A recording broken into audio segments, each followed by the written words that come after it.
మన రక్షకుడైన యేసుక్రీస్తు పరిశుద్ధ నామములో మీ అందరికీ శుభములు తెలియచేయుచున్నా. మీరందరూ ప్రభు యొక్క కృపను బట్టి క్షేమముగా ఉన్నారని ఆశిస్తూ ఉన్నా. ఈరోజు బలపరిచే వాక్యము మార్కు సువార్త 2వ అధ్యాయం 13-14 వచనములు.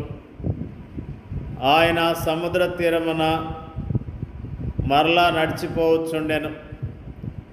జనులందరూ ఆయన యొద్దకు రాగా ఆయన వారికి బోధించెను. ఆయన మార్గమున వెళ్ళుచు సుంకపు మెట్టునొద్ద కూర్చున్న అల్ఫై కుమారుడు లెవీని చూచి నన్ను వెంబడించమని అతనితో చెప్పగా అతడు లేచి ఆయన వెంబడించెను. అల్ఫై కుమారుడైన లెవీ గురించి ఈ రోజున మనము జ్ఞాపకం చేసుకుంటూ ఉన్నాం. అతడు ట్యాక్స్ కలెక్టర్గా ఉన్నట్లుగా జ్ఞాపకం చేసుకుంటూ ఉన్నాం. ఆయన ఉద్యోగం చేస్తూ ఉన్నాడు.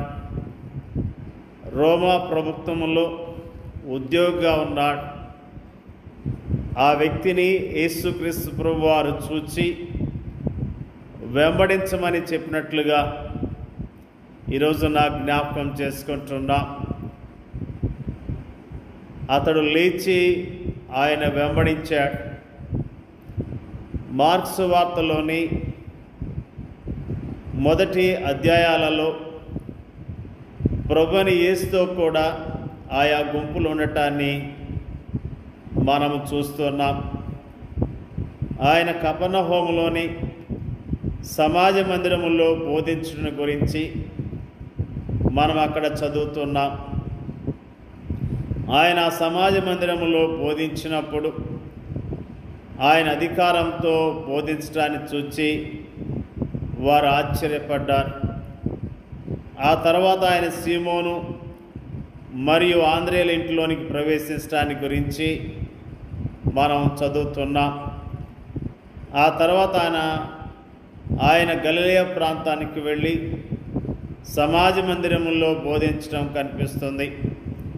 ఆ తర్వాత ఆయన తిరిగి కపెర్నహూముకు వచ్చి ఒక ఇంటిలో ప్రవేశించినప్పుడు ఆ ఇల్లు జనసమూహంచే నిండి ఉండటం మనకు కనిపిస్తుంది.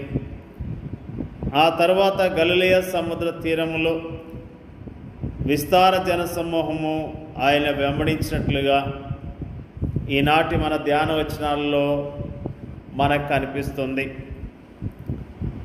విస్తారమైన జనసమూహాలు తను వెంబడిస్తున్నప్పటికీ యేసు వ్యక్తిగతముగా ఆయా వ్యక్తులను దృష్టించినట్లుగా మనకు కనిపిస్తుంది. కపెర్నహూములోని సమాజ మందిరములో అపవిత్రాత్మచే పీడించబడుతున్న ఒక వ్యక్తిని ఆయన స్వస్థపరిచాడు. సీమోను పేతురు ఇంట్లో అతని అత్తను ఆయన స్వస్థపరిచాడు.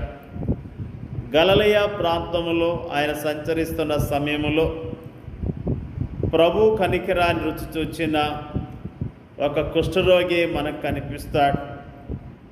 జనసమూహంచే కిక్కిరిసి ఉన్న ఆ ఇంట్లో స్వస్థపరచబోటకు తమ స్నేహితుడిని ఇంటి కప్పు మీద నుండి కిందకి దించి ఆయన స్వస్థతను క్షమాపణను తన స్నేహితునికి రుచి చూపించిన 4 వ్యక్తుల విశ్వాసాన్ని ఆయన చూచాడు. ఆ తర్వాత సముద్ర తీరములో ప్రభు లెవీని చూచాడు. విస్తారమైన జనసమూహము తను ఆవరించున్నప్పటికీ తన వ్యాపార స్థలము యొద్ద కూర్చుని ఉన్న ఈ యొక్క వ్యక్తిపై ఆయన దృష్టి నిలిపాడు. అతని హృదయ శూన్యతను, అందులోని పశ్చాత్తాపం కొరకైన సంసిద్ధతను ఆయన చూచాడు. నన్ను వెంబడించమన్న పిలుపుకు లెవీ హృదయం వెంటనే ఆనందంతో ప్రతిస్పందించింది. మన అనుదిన కార్యకలాపాల్లో ఈ లోకములో మనం సంచరిస్తున్న సమయంలో మనకు కనిపించే విస్తారమైన జనసమూహములో ఒకరముగా అనేక సార్లు మనం కూడా ఉంటాం. బహుశా అనేక మంది పనివారిలో లేదా విద్యార్థుల్లో లేదా పట్టణ వీధుల్లోని జనములో మనం ఒకరంగా ఉంటాం. ఆ అనేక మందిలో మనల్ని ఎవరూ దృష్టించటం లేదని, లెక్కించటం లేదని మనం అభిప్రాయపడుతూ ఉంటాం. అయితే అంతమందిలో యేసు నిన్ను దృష్టించున్నాడు. నీ హృదయము ఆయనకి బాగా తెలుసు. తను వెంబడించమని వ్యక్తిగతముగా ఆయనను పిలుస్తున్నాడు. దీనికన్నా ఆనందించదగ్గ కారణము మరొకటేముంది? అంతేకాదు, మీ పేర్లు పరలోకమందు రాయబడి ఉన్నవని ఆయన మనతో అంటూ ఉన్నాడు. ప్రియమైన దేవుని యొక్క ప్రజలారా, దేవుడు మనల్ని చూస్తూ ఉన్నాడు. మన పరిస్థితిని గమనిస్తూ ఉన్నాడు. మనము ఎలాంటి హృదయాన్ని కలిగి ఉన్నామో, ఎలాంటి దుఃఖాన్ని కలిగి ఉన్నామో ఆయన ఎరిగి ఉన్నాడు. ఆయన మన పట్ల ప్రణాళికలు కలిగి ఉన్నాడు. ప్రత్యేకమైన ఉద్దేశాలు కలిగి ఉన్నాడన్న విషయాన్ని మనం ఈ రోజున జ్ఞాపకం చేసుకున్నాం. దేవుడు లెవీని జ్ఞాపకం చేసుకున్నాడు. లెవీ నిరాశ నిస్పృహలో ఉన్న ఒక వ్యక్తి. లెవీ తన జీవితంలో ఎంత దుఃఖాన్ని కలిగి ఉన్నాడో యేసు ప్రభువారు ఎరిగి ఉన్నాడు. లెవీ యొక్క భవిష్యత్తు ఎరిగిన వాడు. లెవీని దేవుడు పిలుచుకున్నట్లుగా లెవీ యేసుక్రీస్తు ప్రభువాన్ని వెంబడించినట్లుగా మనము జ్ఞాపకం చేసుకుంటూ ఉన్నాం. నిజంగా మనల్ని కూడా దేవుడు మనల్ని పిలుచుకున్నాడు. ఏ యోగ్యత లేని మానవులైన మన పట్ల ఆయన ప్రత్యేకమైన ప్రణాళికను కలిగి ఉన్నాడన్న విషయాన్ని ఈ రోజున మనము జ్ఞాపకం చేసుకుంటూ ఉన్నాం. నా గురించి ఎవరూ పట్టించుకోవట్లేదు, నా గురించి ఎవరికి శ్రద్ధ లేదు అని అనుకుంటున్నావేమో. నీ పట్ల ప్రభు ప్రణాళిక కలిగి ఉన్నాడు. నీ పట్ల ప్రభు ఉద్దేశాన్ని కలిగి ఉన్నాడు. నువ్వు ప్రభు మాటకు లోబడినట్లయితే, ప్రభు యందు విశ్వాసం ఇచ్చినట్లయితే, ఆయన వెంబడించినట్లయితే ఆయన నీ జీవితంలో సంతోషాన్ని, సమాధానాన్ని ఇవ్వటానికి సిద్ధముగా ఉన్నాడు. ఆయన ఎంత ప్రేమ కలిగినవాడు, ఆయన ఎంత దయగలిగినవాడు. ఆయన మనల్ని ప్రేమిస్తున్నాడు కాబట్టి ఆయన ప్రేమను బట్టి ఆయన స్తుతిద్దాం. ఆయన ఉద్దేశాలను బట్టి ఆయన స్తుతిస్తూ ఆయన కనపడదాం. దేవుని యొక్క వాక్యాన్ని దీవించును గాక. పరిశుద్ధుడైన మా తండ్రి, నీకు వందనాలు, స్తోత్రాలు ప్రభువా. జన సమూహములో ఉన్న వ్యక్తిని, ఒక వ్యక్తిని జ్ఞాపకం చేసుకొని